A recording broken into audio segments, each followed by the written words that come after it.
The Galactic Council convened in hushed urgency, their chambers deep within the central station orbiting the galactic core. The air, if it could be called that, vibrated with tension. Representatives from over 4,000 civilizations sat cloaked in tradition and history. Their forms varied, amorphous, crystalline, insectoid, and more, but all focused on a single issue: Earth. The human species had arrived late to the stars. They had no ancient bloodlines, no long-standing seats in the council, no centuries-old alliances. Yet within just a few galactic cycles, they had gained attention at a rate that defied comprehension. Whispers turned to reports. Reports turned into concerns. Concerns into fear. The delegate from the Vashkai Dominion spoke first. We monitored their emergence from planetary confinement. They shattered their atmospheric barriers less than 100 solar cycles ago. In this time, they have established 3 independent colonies, mastered fusion energy, and navigated wormholes previously thought unstable. The representative of the Elder Ithari Alliance, a being composed of light thread filaments, pulsed in a deliberate rhythm. Their biology is not remarkable. Their lifespan is short. Their homeworld is ecologically unstable. Yet they persist. More data was presented. Humans had survived internal wars of extinction, self-inflicted environmental collapse, and social upheaval that would have broken most species. Not only had they endured, they had adapted. They'd turned chaos into momentum. A delegate from the economic bloc of Zelter analyzed trade patterns. In under 5 cycles, human traders have integrated into 11% of our network routes. They accept risk. They operate with little regulation.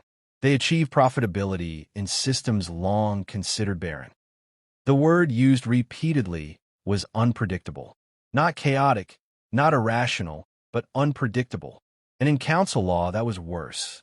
Every species had been vetted for membership over centuries. Stability was paramount. Humanity had skipped steps, defied expectations, and forced their way into galactic relevance with sheer velocity. But the final report shifted the conversation from wary respect to full-blown alarm. A reconnaissance mission to a human exploratory outpost had intercepted tactical exercises. Simulated warfare designed with brutal efficiency, rapid decision cycles, AI integration at the command level. Their military structures mimicked no other known force. There was no ornamental ceremony, no rigid caste, just results. The simulations were not for conquest, the analyst clarified. They were designed for survival under extreme pressure.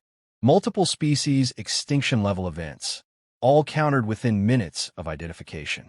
Contingency planning unlike any we've documented. The Trana Hive Queen vocalized what many had only thought. They're not preparing to dominate us. They're preparing for something worse. And if they're not stopped, they will eventually surpass even our oldest empires. Murmurs turned into debate. Some argued for engagement, cautious diplomacy. Others demanded immediate containment. The concept of banning formal alliances was first floated not by a rival power, but by a neutral observer species, the kind usually immune to panic. If we integrate them, they will learn too fast. If we push them, they will harden. If we isolate them, perhaps time will tame their trajectory, said the representative of the Sevelin Accord. The final decision was passed in coded silence. No fanfare, no galactic bulletin. A closed-door decree. No species within the jurisdiction of the Galactic Council may enter into formal military, economic, or technological alliances with a species known as Homo sapiens. The record was sealed under a security clause meant for existential threats. There would be no official explanation, only a quiet cascade of withdrawal notices, reneged treaties, and diplomatic silence that swept over Earth like a shadow. Back in the chamber, after the vote concluded, a junior ambassador whispered what many feared to say aloud. We did not ban them because they are dangerous now. We banned them because we saw what they could become. When the silence came, it was deafening. Earth's diplomats received no replies, their communications falling into a void that once buzzed with interstellar exchange. Trade talks were canceled without explanation. Scientific cooperation projects were abandoned mid-progress. Ambassadors stationed across Council worlds were quietly escorted out with vague apologies and cold protocol. No declaration, no formal rejection, just absence. At first, humanity assumed bureaucracy, perhaps a delay, a reshuffling. But as weeks turned to months, the pattern became undeniable. The Galactic Council had iced out humanity in full. Analysts scrambled to identify the trigger. No treaties had been broken, no hostile action taken. The only consistent variable was Earth's rapid progress. Inside the United Terran Nations, leadership convened under urgency. They examined every report from the past 2 years. Exploration records, military logs, diplomatic cables. Nothing pointed to aggression or overreach. Earth had adhered to every known Council expectation, except one: restraint. Where most species integrated gradually, humans accelerated. Their hybrid ships combined salvaged alien tech with homegrown innovation. Their colonies, established in harsh orbits and marginal biospheres, thrived due to adaptive terraforming and rugged engineering. Earth wasn't playing by old rules because it had never learned them. It had made its own. Dr. Asami Riker, chief strategist of the UTN Council, phrased it simply: "We didn't break their laws. We broke their model of what advancement is supposed to look like." On Earth, public sentiment shifted from confusion to resolve. They had not begged to join the stars. They had earned their place. And if the Council feared what humanity might become, then perhaps it was time to show them exactly what that meant. Investment in autonomous development surged. With no access to shared infrastructure, humanity created its own. Open-source fusion technology became common across colonies. A neural research initiative cracked the first human quantum interface, allowing AI to evolve in real time alongside its human operators. What was once a cooperative effort with galactic allies became a crucible of independent innovation. Humanity didn't retreat. It adapted, and then it expanded. Fringe systems, outposts of species long ignored by the Central Council, began to notice. Small trade envoys arrived bearing Terran goods. Robust atmospheric generators, modular medical kits, universal translators that worked on neural inference rather than linguistic databases. These tools were affordable, reliable, and offered without conditions. One by one, these neglected civilizations opened their airlocks to Earth's envoys. Not out of ideology, but survival. Where the Council offered protocols, Earth offered solutions. The Galactic Council's strategy of isolation began to show cracks. Reports filtered in of minor species integrating human tech into their infrastructure. A backwater mining world stabilized its failing life support grid with a human reactor system reverse-engineered from a salvaged drop pod. A post-collapse civilization rebuilt their education system using a virtual archive seeded by Terran explorers. Back on Earth, no single doctrine guided this expansion. It wasn't conquest. It wasn't ideology. It was the quiet insistence that being left out didn't mean being left behind. Yet within human leadership, not everyone was content with adaptation alone. General Marcus Elian of the Terran Defense Corps made a statement during a closed session that leaked within hours. "We keep asking why they fear us. Maybe it's time to ask if they're right to." He was quickly reprimanded for his tone, but not his logic. Because behind the curtain of scientific progress and diplomatic outreach, Earth had quietly scaled its defense capacity. Not in violation of any treaties, because there were none left, but in anticipation of an uncertain future. It wasn't about preparing for war. It was about refusing to be caught unprepared again. A new term began circulating among Terran analysts and fringe diplomats alike, post-Council era. It carried no declaration of rebellion. It was simply an acknowledgement of reality. The old system had turned away. Humanity had stopped waiting for an invitation. For the first time in its history, Earth wasn't defined by where it stood in relation to others. It was defined by motion, by what it built, who it helped, and how it endured. The Council's silence had become a stage, and humanity, uninvited, had taken the spotlight anyway. The attack came without warning. Out in the rimward systems, on a terraforming station orbiting Tau Ceti Prime, the Kralt descended. A species known for aggression and piracy, they saw an opportunity in Earth's diplomatic isolation. No council retaliation to worry about. No treaties to violate. Just humans, alone and unprotected. They expected resistance, but not precision. Not strategy. Not the kind of immediate, coordinated counteroffensive that unfolded within hours. Earth's response wasn't just fast, it was surgical. The first fleet arrived through an unregistered FTL corridor, a maneuver thought too unstable for live personnel. They deployed zero-atmosphere infantry in silence. No grand announcements, no demands. Just rapid containment.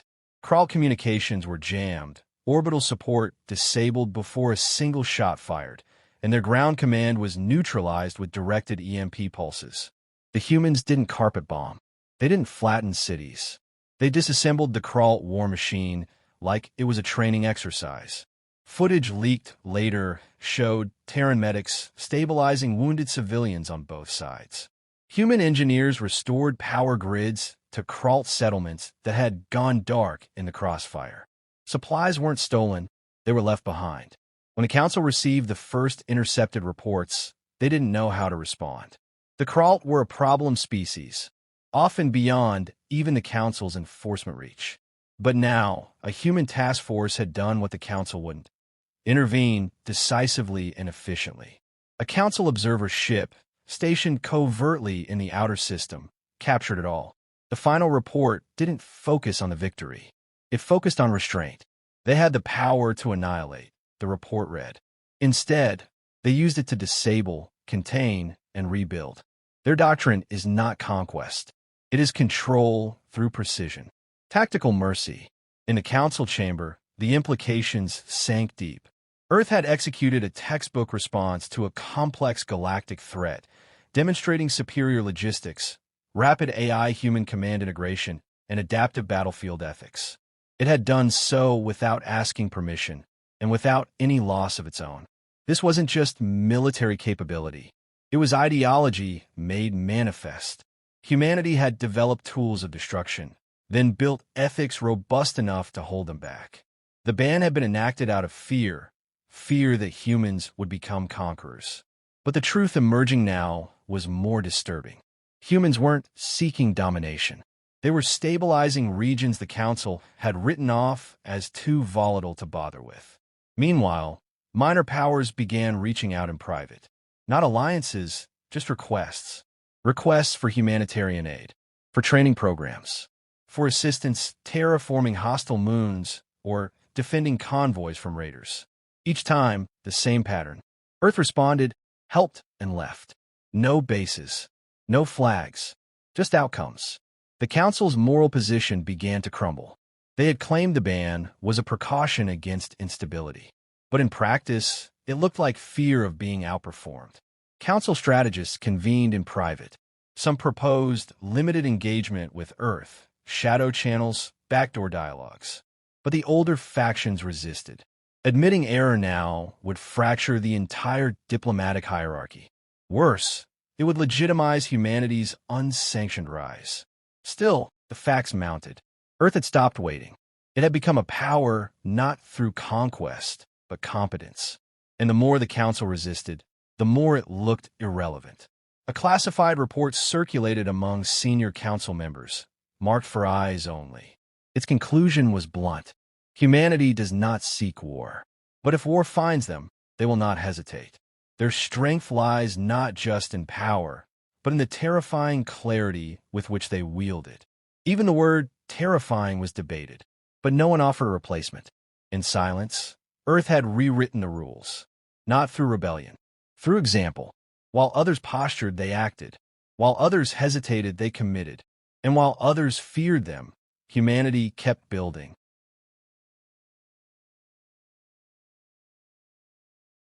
In unstable sectors, a new pattern had emerged. Human methods, once considered crude or improvisational, were now studied, replicated, and adopted, not by dominant species or council elites, but by those who had long survived on the margins. To them, Earth wasn't a threat. It was proof that survival didn't have to mean submission. Former Council allies, now fractured by internal disputes and economic stagnation, began to observe that the systems where Terran influence had touched were more stable, more efficient, and more self-sufficient. Quietly, they initiated contact. Not formal alliances, still forbidden under Council law, but unofficial pacts. Knowledge sharing, trade of raw materials for blueprints, emergency aid coordination. All off-record, all increasingly effective. The Council had expected Earth to fade without galactic integration. Instead, it had become the invisible thread stitching together the fringes. What made it more unsettling was that humanity asked for nothing in return. No votes, no territory, no symbolic gestures. They helped, they taught, and they moved on. The psychological impact began to spread. Council diplomats found themselves questioned, not with hostility, but with comparison. Why had they ignored the needs of peripheral species for centuries? Why had they allowed warlords and economic decay to fester in regions they deemed strategically insignificant? The quiet implication was always the same. Why does Earth care more about us than you do? Earth's leaders didn't gloat. They didn't publish manifestos. Their silence became its own kind of message. They didn't need to explain their actions because the outcomes spoke louder than any rhetoric. A Council intelligence analyst compiled a cultural breakdown of Terran influence. It wasn't conquest by force or policy. It was a kind of gravitational pull. Human-built education programs emphasize problem-solving over tradition, collaboration over protocol. Colonies that adopted these models became more resilient, more autonomous. They stopped appealing to the Council for aid and started solving their own problems with Terran tools and Terran mindset. This wasn't just power. It was legacy in motion. But the Council, increasingly paralyzed by its own refusal to adapt, responded with more of the same: warnings, directives, restrictions, none of which stopped anything. Their commands carried no teeth in regions where their relevance had already eroded. The ban on formal alliances with Earth remained intact on paper, but in practice, it had become irrelevant. Eventually, something broke. A mid-tier species known as the Faceless, long ignored and dismissed as a non-strategic presence, issued a statement. They would enter into full alliance with Earth. Not covertly, not informally, openly. Their reason was simple. They helped us when no one else would, and they asked for nothing. The Council threatened sanctions. The Faceless didn't care. Other species, long teetering on the edge of irrelevance within the Council structure, began to reconsider their allegiances. Not because Earth demanded it, but because Earth made it viable to stand without permission. Humanity had, without firing a shot at the Council, changed the political gravity of the galaxy. The ban was not lifted. It dissolved, made meaningless by the sheer weight of practical reality. Council edicts still forbade alliances, but more and more species simply ignored them, choosing outcomes over rules, trust over tradition. Humanity, for its part, kept moving. No declarations of victory, no proclamations of superiority. The humans knew they were still being watched, still mistrusted. But now they were also being followed. In the end, it wasn't power that shifted the galaxy. It wasn't war or technology or intimidation. It was the realization that when crisis hit and no one else came, the humans did. Again and again. With imperfect tools, but unwavering intent. And so, the legacy of Earth wasn't fear. It was momentum, a force not of domination, but of defiance in the face of silence. They hadn't asked to lead, but when the galaxy turned away, humanity stepped forward anyway.